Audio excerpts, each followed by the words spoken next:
Hello, everyone. Thank you for joining me for another episode of the Plant Free MD podcast. I'm your host, Dr. Anthony Chaffee, and today I have two very special guests, Jen and Ian Martin, who have just written a book called The Healing Compass and are here to tell us all about it. Thank you both for coming on. It's a pleasure. Thanks for having us. Thanks for letting us be a part of your show. Absolutely. So, for people who haven't come across you or your book, can you tell us a bit about yourself and maybe some broad strokes on the book and why you wrote it? Well, I've always had an interest in health, from growing up all the way through to adulthood. I had my children. My second son had a lot of digestive issues. My mum was very into health, so I was based on her version of health, which was heavily plant-based Mm. and white meat as well, but mostly plant-based. Um, and yeah, so I started to look into diet in terms of trying to help him with his digestive problems. And over time, I did some changing. I don't really know exactly what made the difference, but it certainly got me interested in behavior, child behaviors, and also the impact of diet and lifestyle and things like that. Um, Kids all grew up. He did a lot better, and then I went and trained as a social worker, and I was working doing that for a while. But again, health was always very important to me. My previous, like a long time ago, I trained as a midwife, so the whole body biology and stuff was really intriguing. Mhm. And anyway, moving forward a little faster, Ian and I got together and found that we were both really into all kinds of things that can impact on health and well-being. Um, Ian will tell his story in a moment, but one of the particular subjects that we talked about was about the Enneagram and personality types. Mhm. And I was just so intrigued by this. It was amazing to me. And so over the time we've been together, we would have these conversations and then learn other um, information like Germany medicine, like the carnivore diet, all of it. And as we were talking, we started to realize, like, hang on a minute, all of these modalities, all of these frameworks are standalone and are being spoken really well about by a lot of different people. But what if we kind of put them all together and it created a fuller picture? And we had Mhm. these conversations a lot so then we've only been doing the carnivore way of eating since April. Okay. I originally decided to do it because menopausal symptoms were driving me batty. And I Mhm. thought, I've got to do something. And so I just said to him, I'm doing this. And he's like, yeah, all right, but I'm not ready to give up vegetables. So Mhm. he joined me about 2 weeks later, which was good because we used up all the veggies in the fridge. Yeah. And anyway, um, but he started to see a change in me. And I can't say that all those symptoms are gone, but a whole bunch of other stuff started to Mhm. change as well. Mhm. But the thing that changed in regards to the book was I this brain fog that I've been dealing with for so many years just started to lift, and I started feeling clearer and more able. And so we were having our this conversation again for the umpteenth time, and it was like, "Oh, we really need to put this down in a book." And I'm like, Mhm. okay. And literally that day came inside and started writing it. And the goal was to do a skeleton, and we were both going to work on it, but it just kept on coming out and coming out and coming out. And I'm like, oh my goodness. Eventually Ian goes, I think this is your book, Jen. Mhm. So he's a very large influencer in the book, but Yeah. I ended up just being on the title, the author. Yeah. Very good. Okay, great. So have you obviously, talking about this and seeing this, have you how do you apply this? Because obviously you're sort of incorporating all these different sort of aspects, personality, biology, the nutrition, all side of things, all into one paradigm. So how does that look when you're implementing this and they've come to you, they're sort of unwell, they're not really thinking about maybe in your position where they may be sort of having extreme menopausal symptoms and they want to feel better. Like how does all these things sort of wrap together? Well, the common thread is stress. Hmm. So our personality type will show us very clearly and accurately how we view the world, how we do life in the world, and how we understand and interpret everything that goes on around us. So all 9 personality types will experience stress in a very slightly different way. So when you understand how the world is viewed and how the stress is perceived, and of course, gender is still really important in terms of hormonal balance and Hmm. behaviors according to what can increase or decrease testosterone and estrogen to maintain the balance. So when they get out of balance, again, it's a further stressor on the body. So then the next thing is German New Medicine, which instead of the traditional way of, oh, I have symptoms, there's something wrong with my body, it's a different viewpoint. It's, oh, I have symptoms. Oh, excellent. My body is healing after a stress or trauma. Now, obviously, there's a lot more to it. There's a lot of information in that. But I don't know if you've ever wondered why two people can experience the same kind of similar-ish life, but end up with completely different symptoms. Hmm. And when you look at the perception of the world, and then you can understand where in the body these symptoms land, it gives you a better understanding of the story of the person.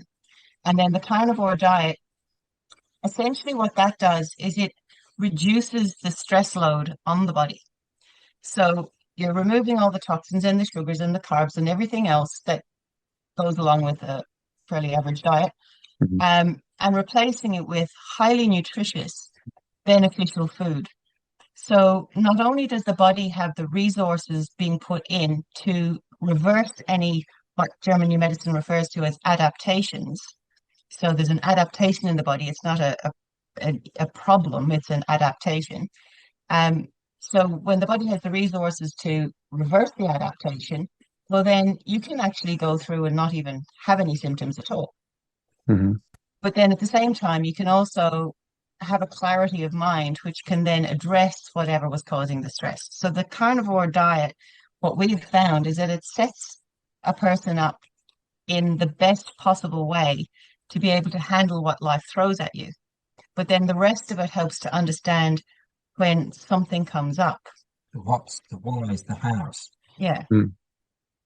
So Right. the so the I've been a practitioner for a number of years. I first started doing clinical work as a health practitioner, a kinesiologist Hmm. in '93. Nice. So 30 years Hmm.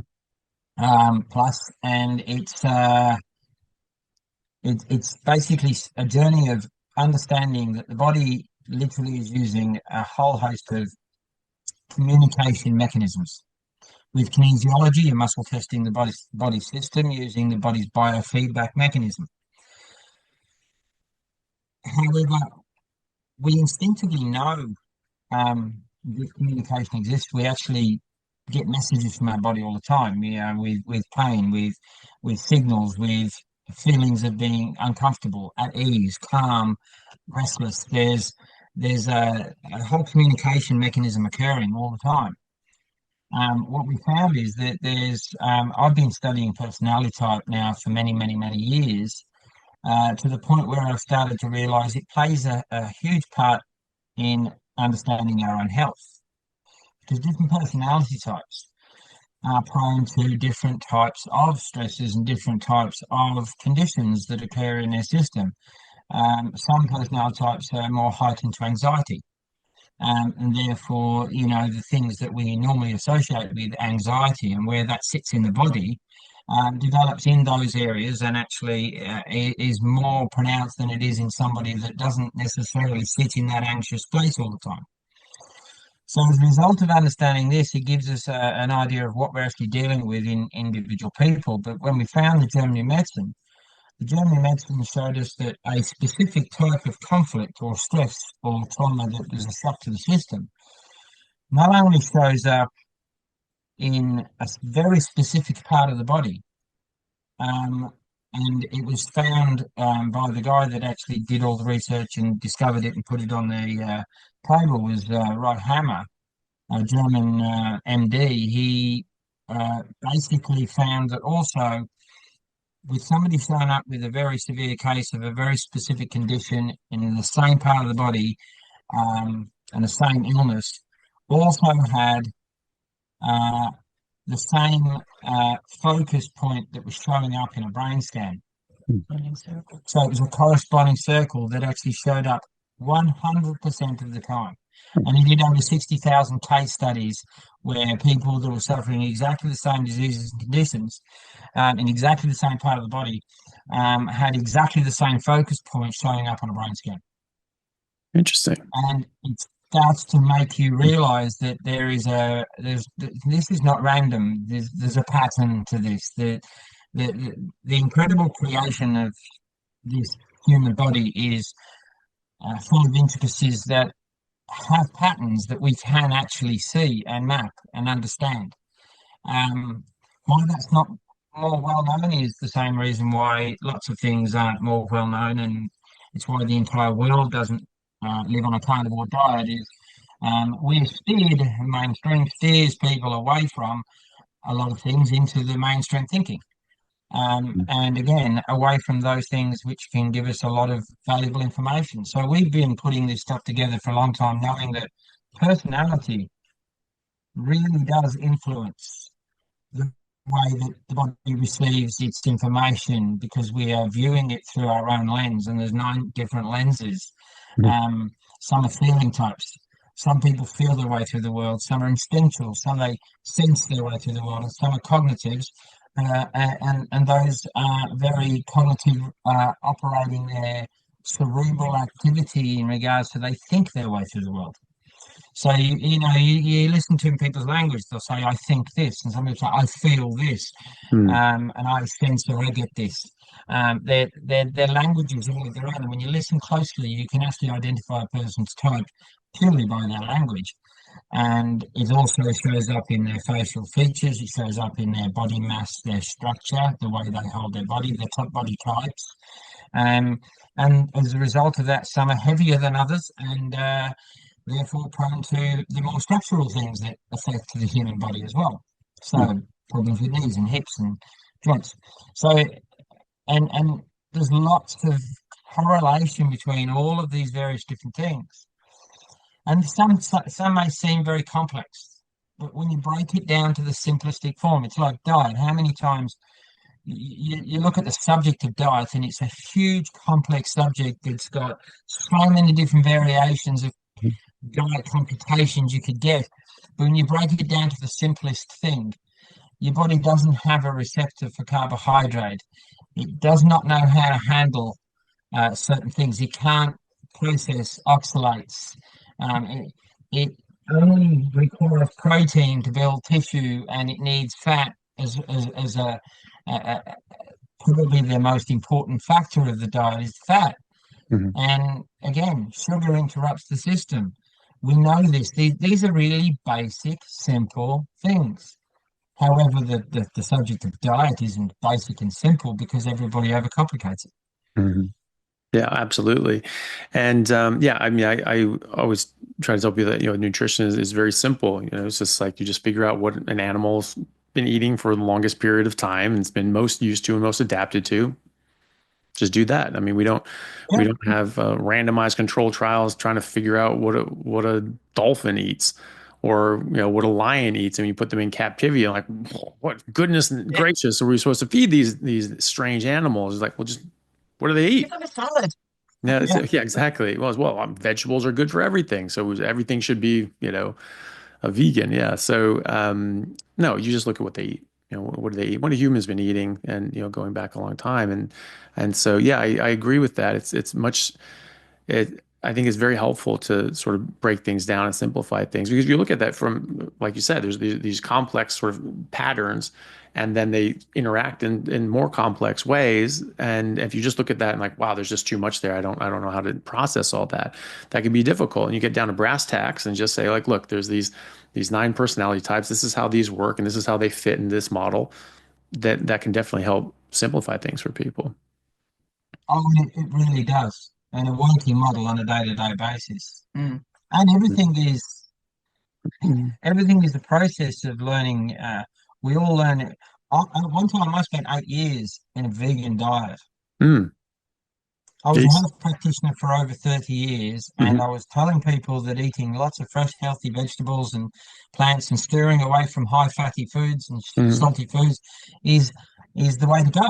And I did that with good intention. It's a little bit Yeah. hard to accept that I did that for so many years, but at the same time, I did it with good intention. Yeah. It was only after Jen suggested that, if you wanted to do the carnivore diet, that I said, well, I still think we need some vegetables in our diet. Hmm. And it was years and years and years and years of this indoctrination and that has actually got me to the point where I believed it, but Yeah. I've never questioned it. And I absolutely believed it. Hmm. And when Jen started going on the diet, I started to go, well, hang on a second, I am noticing a difference. Even in 2 weeks, I was noticing a difference. I'd already decided while she did that I would cut out the carbohydrates. So I cut Hmm. out all of the grains, sorry, all of the rice pastas, cereals, biscuits, bread, and then I started to feel improvement, and I went, well, I'm only going. I never dismiss anything outright, Hmm. not until I've tried it. So I said, well, there's only one way for me to know. I'm going to Hmm. try this. So I tried it, and I am now 19 kilos lighter. Nice. And I've been suffering with acidity in my digestion even when I was on a vegan diet. Hmm.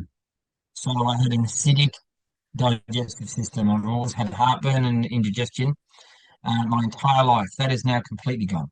I don't have a Nice. single bit of that at all, ever.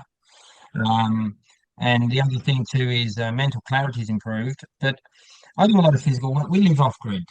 There's a lot of heavy work to be done. We have animals, we have firewood to do, and everything else. And I've built, constructed everything we have and everything we live in. So my joints, my knees, my back, all those things. I'm only 4 months off being 60 years old, and of course, it plays its toll on you when you're doing a lot of heavy work. Hmm. But all my joint pain is gone. All my muscle pain is gone. All my aches and pains have gone. Hmm. And I only feel it if I've done a heavy day, and then that usually takes me a couple of days to get over, but it's gone the next morning. Hmm. Nice. The recovery rate is the thing that's blown my mind. It's the incredible recovery rate. So Yeah. the carnivore diet to us has been a game changer, an absolute game changer. Very Yeah, good. absolutely. Yeah. And what about you, Jen? Did you find similar sort of results when you went carnivore? Well, I didn't realize how many problems I had until they all started going away. Yeah. Yeah. Same. Yeah, absolutely. Yeah. I mean, 2 weeks into it, just like you said, I felt massive. And I was just eating whole fruits and whole. I never really ate fruits, but whole vegetables, spinach, kale, broccoli, and lean meat, and that was it. And then just cut out the veggies, ate a lot more fat and a lot more meat in general. Massive improvements. And then sort of look back on my whole life and just realize just how bad I've actually been feeling this whole time without realizing it. And that's Yeah, sort of what yeah. sparked that fire for me. I was pissed. I was like, that's ridiculous. I should have been feeling great this whole time, and I could have been. So that's great to hear that you Yeah. had that same experience. Yeah, well, there's certain things that you just kind of that well, certainly I accepted as just this is what I do now. Mm. One of them was Raynaud's. I had Raynaud's for the last probably 5, 6, 7 years. I don't know. Don't really. It was progressively getting worse. So cold. It's unusual conditions. It's not just about cold. It's often cold and damp or something like that. Anyway, but I would lose fingers and toes. I couldn't feel them. They'd go white. And Mhm. that I haven't had that at all since. Mhm. The menopausal symptoms eased, haven't gone away, but I understand them. I understand what's actually going on better now, Mhm. and what is happening makes more sense. And that became a little clearer understanding the gender stuff. Um, when the ovaries stop producing estrogen and the adrenal glands take over, there's a bit of a competitive thing going between, not really quite competitive, but you've got adrenaline and you've also got estrogen all in the same kind of area. And there's kind of, I believe there's something funky going on in there that creates a bit of a problem. And what Ian was saying earlier about certain types experiencing a lot of anxiety, that would be me. I'm Mm.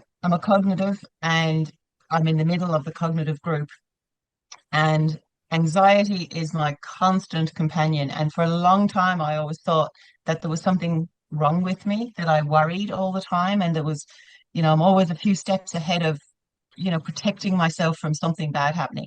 I catastrophize like you wouldn't believe. Ian's 10 minutes late and he's already dead and buried. I've had the service, the lot.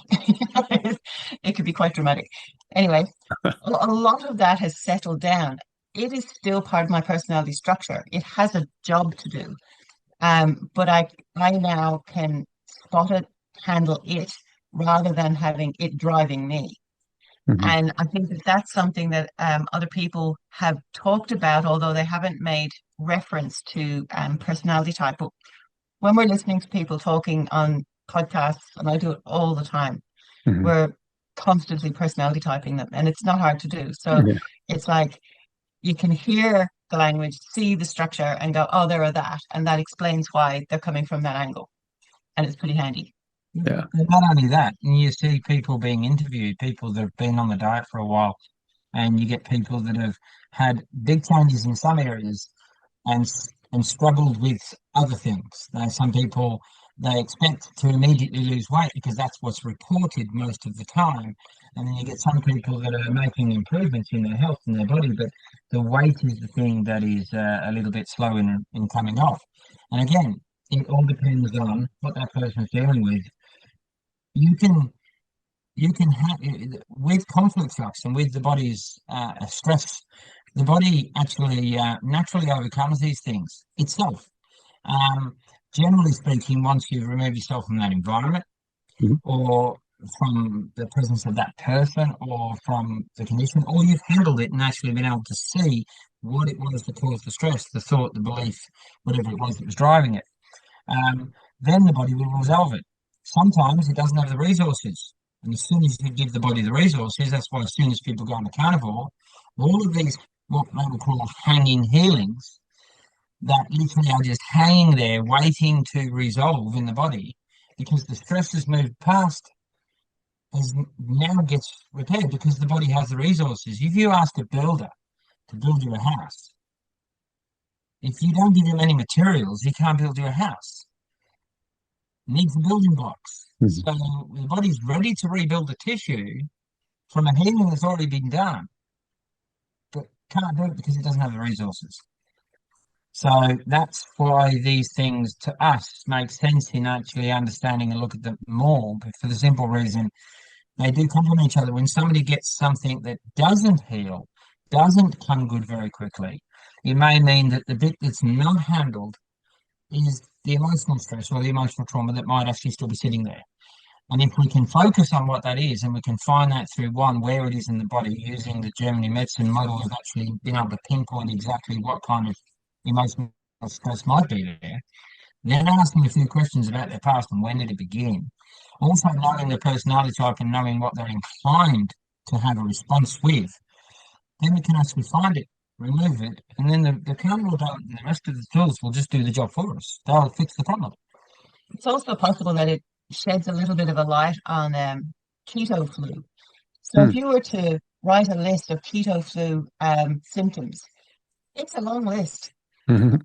Lots of people experience it in so many different ways. And we were kind of talking again one day, and it was like, well, what if these are just conflicts and the healing, healing happens in a fluid environment? You have swelling in order to assist the healing.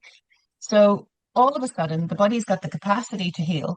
And so then the swelling comes in, there's pain, there's discomfort, there's whatever else is going on. But that's moving through the resolution once you go on the carnivore diet. Like, the amount of times you see it on social media going, oh, I did this and then all of this happened and my doctor said this and I had to come off it. And Mhm. And all of these hanging healings have been waiting to resolve. As soon as you go on the carnivore diet, they resolve. And we all know, and if you work in the health industry, you know that when your body goes through the process of actually fixing something, sometimes that doesn't feel comfortable. Sometimes that is a process that you have to go through. The healing mechanism, the body decides to throw out rubbish, and then everybody goes, "Oh, now I'm sick, I've got a cold." No, the body is now cleaning house.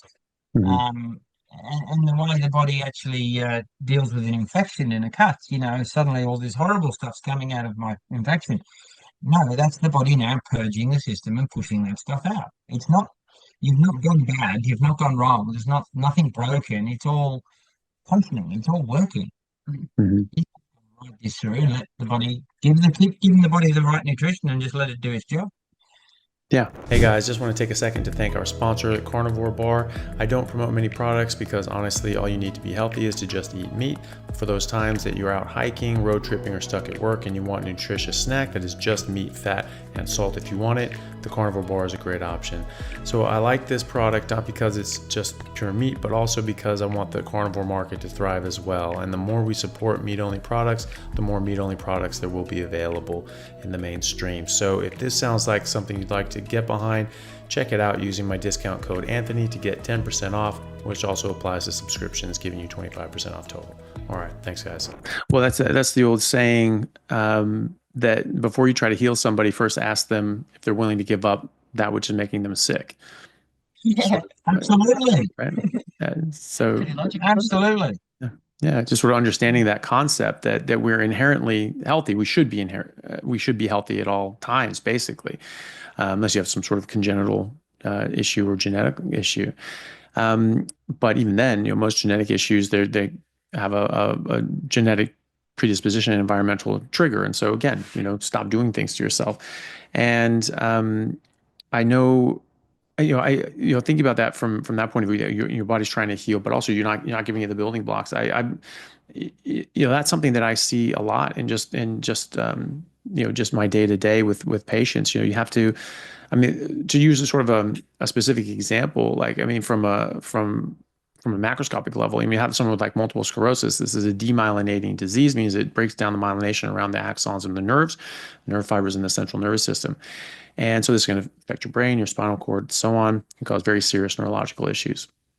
So the first part of that is the damage. Okay, so how do we address the damage? There's certain things that are precipitating that damage, and my ideas are that this are actually different exposures that we're having, lectins, glyphosates, different sorts of things you're putting in or on your body that are then actually attacking your body, and your body's actually trying to defend your body by mounting an immune response. But the end result is that you get damage to your nerve. And okay, so let's say you stop that damage, and we have these relapsing and remitting and sort of these periodic episodes of flare-ups and remissions, even in standard sort of treatment of MS. Okay, but why is it that there's only progression, and that when you look at the studies looking at a new drug or something, it's always a new drug.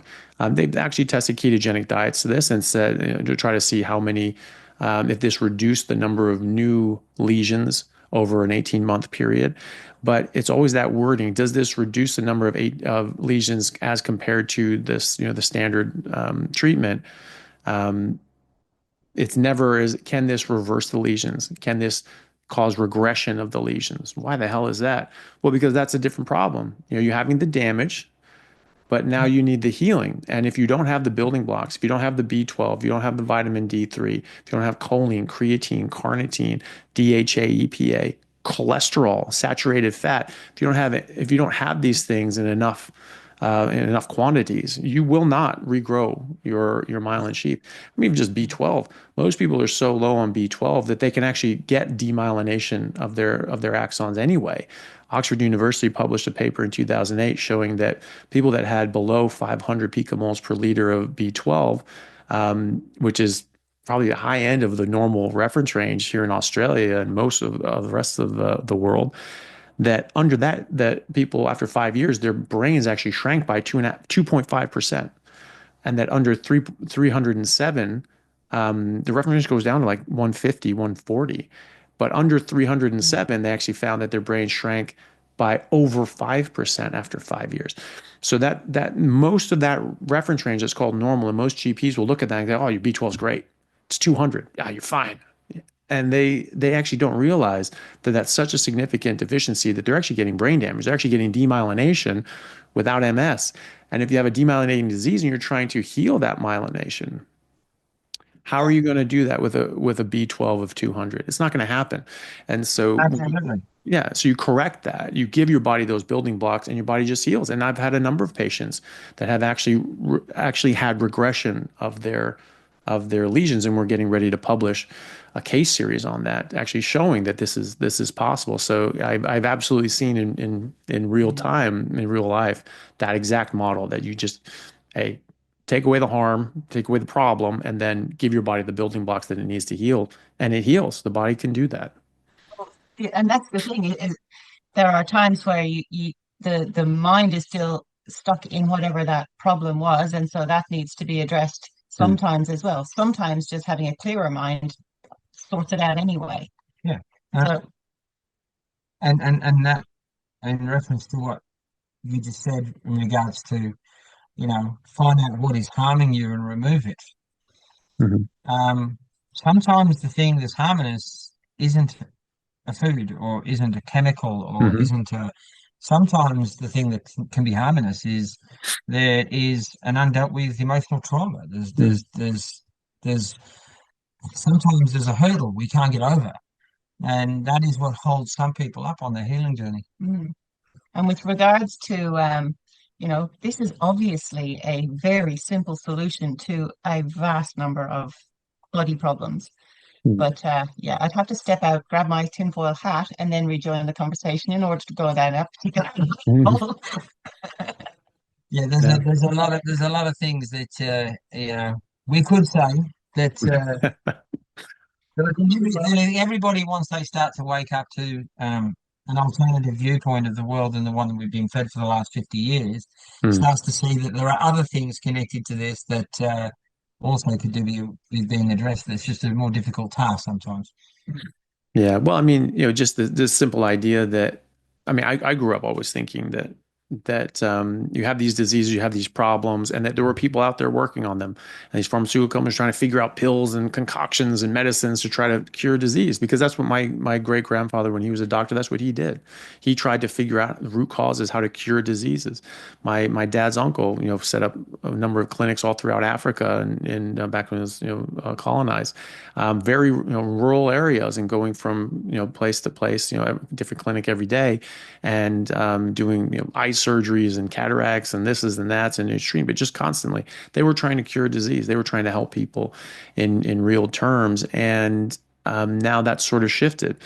I grew up thinking that there are these diseases, but someone out there is working on it, and I mean, like, oh, how naive we are sometimes. Um, it's and I mean, and it's not supposition. I mean, Goldman Sachs has had leaked minutes from their meeting and things like that, or even slides from their meetings. People have taken pictures and leaked this to the press, asking, is curing a patient of a disease a viable business model? And of course, no, it's not, because you're only treating them once, as opposed to treating them for the rest of their life and treating them symptomatically so that they can live with a disease, as opposed to getting rid of the disease, which is the point. You can Actually is just the sell purpose. pharmaceuticals if people are Mhm. well. Yeah, that's it. I heard a very cynical statement that someone said years ago that, oh, well, doc, well, this is why I had a problem with it, is that doctors don't want to cure patients because a patient cured is a customer lost. And that I think is wrong. Most doctors want to help their patients. And in fact, that's why there's such a high burnout in medical professions as a whole, is that we're doing everything that we can, everything that we've learned and been taught to try to help people, and they're just getting worse and worse and worse. And then we start getting sick, and we can't control it, and we're doing the things that we've advised people, and we're getting worse, and we're like, God, this is just horrible. This is hopeless, and that's hard. So it's not the clinicians on the ground, in medical practitioners generally, in all divisions of it, but really above that, is the pharmaceutical companies. They're not looking for cures. And that's, we just need to know that that's okay. Like, that's their business model. They want to look for treatments to symptoms. Fine. There's nothing criminal about that. what is wrong is holding other people back from looking for the cure. So, that's fine. They can Right. just run on their business model, but we need to know as But the public and as practitioners, they are not looking for cures. They're just looking no, to make money on long-term treatments. Fine. That's their business, but we're going to keep looking for that cure and try to look for the well, not cause only of these are we going things. to look for the cure, and I think the cure is reasonably obvious. If we remove all the Yeah, things that do us harm, that's it. there is nothing to cure. That's So it. let's just work at it. They can do whatever they want. Mhm. Let's work at it from the other side of the story. Let's just Mhm. remove all their customers. Yeah, yeah, yeah. Well, and And that's where the evil part comes in, is because they do Yeah, try to yeah, shut yeah. that down, because now they're trying to Exactly. shut down, people like myself and others who are trying to address root cause, because it's costing them money now. Yeah, Um, that's right. yeah, and But they're so they're doing it in the mental health space as well, like oh, unbelievably. So, for oh goodness. example, or probably the best example would be how many children are being diagnosed with ADHD. Well, Mm, I can tell you now that a vast majority of children that are diagnosed with ADHD are personality type 7. They have all the characteristics, they have all this running, they've got all this stuff going on. Yeah. Super hyper vigilant. Everything moves at a million miles an hour. They process things really fast. They're actually able to keep track of a dozen things at once. This is the high functioning, fast beating cognitive version of that personality type. And it looks like ADHD. He can't concentrate. mhm, So he's constantly distracted. He's high energy. He's manic. He's buzzing. He's Always in always trouble. always in trouble. mhm, He's just got the most active mind of all the personality types, and mhm. he is literally running at a pace that other people think is too fast. And Yeah. you can do that with a bunch of the different personality types and just looking at them. And, depression is quite like the personality type four is the feeling type, and they spend most of their time melancholic, and they're happy being melancholic. However, their friends are looking in at them going, "You're There's depressed. something wrong with There's you. something wrong with you. Why are you always so down and sad and dark and all the stuff? You need to go to the doctor." Next thing they're on medication Mm, for a personality type feature. yeah. So, there's a lot to it that we obviously couldn't cover in one conversation. But Mhm, the bottom line of it all is that when layered on top of each other, everything becomes clearer. And the book is essentially about pointing people at doors and going, this might be worth a bit of your time to investigate to have a better understanding of this. It doesn't give any huge explanations or descriptions or anything. It goes through all the types and it goes through all the German or the gender stuff, the Germany medicine and then the carnivore. mhm. And a basic place to start, and then a bunch of references for people to follow up. But I'm pretty much almost finished the second book, which will be Oh, great. about. Oh no! Oh, seriously, this writing thing is so much fun. Um, one of the things that I've always found really interesting is when we go out or we'd be out and about or even listening to people talking, it's about that personality typing and just typing people without even talking to them. Mhm. And it's such a fun thing to do. Yeah. But what this book is about is essentially it's a support group for 9 different people who've come together to help resolve some relational something or other, nothing major. But all 9 people are all the different personality types. And Mhm. as I go through the book, it looks like putting all these, like doing exercises, putting the characters into different groups and watching them interacting. And the purpose of it is to show people that there are 9 different lenses. This person isn't trying to annoy you. They're just a whatever sort of personality type. Yeah. There's some grace to their And some people aren't being rude and ignoring Mm. you. They live in their own space, in their own Yeah. world. They're not antisocial. Their focus point is inside their mind. So the Mm. one size fits all type approach to generalized health, it doesn't work because you're looking at 9 different ways of seeing the world and internalizing and handling stress. So when you look at them all in a very layered way, it all becomes It so helps much build the clearer. picture. And as far as we're concerned, and the way I've always looked at health, and I've been a practitioner in the mental health field for over 30 years, Mm. and I'm starting to realize that the viewpoint I've always carried is even more accurate. The older I get and the more things I learn, it's more accurate as time goes by. And that is, health to me has always been a jigsaw puzzle. And this one doesn't come with a picture on the box. So you've got to build the picture to find out what's going on. And the more pieces of the puzzle you've got, the easier you can see that picture.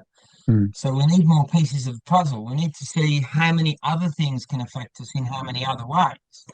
It's like, yourself, diet is one thing, but linked to diet is chemical. So, in other words, if you're putting insecticides, pesticides, herbicides, fungicides, all these things into producing the food, not Mm. only are you then getting sometimes the wrong food in the form of plant-based foods, but you're also getting a toxic version of it too. And Yeah. again, not knowing that, it's even tap water. I mean, anybody Mm. that would just drink water from a tap, as far as I'm concerned, needs that piece of the puzzle. They Yeah. need that piece. Yeah. It's Yeah. important. Yeah. Definitely. Well, the book is absolutely fascinating. I love how you guys bring all of this together and, looking at this from these different personality types. I mean, I certainly can see that even in my own patient population, there's certain ones with certain personality types who will need different levels of coaching and help to even succeed as a carnivore diet to help them get along the way. That we have Yeah, to address some psychological issues, some previous hangups and traumas, and attitudes towards changing their lifestyle that are different. They're completely unique, but that would absolutely fall into these categories. And just as a clinician, as a practitioner, as an individual, understanding how you yourself work, or a loved one or a patient works, then you can better tailor your approach to helping them or yourself. And so, absolutely.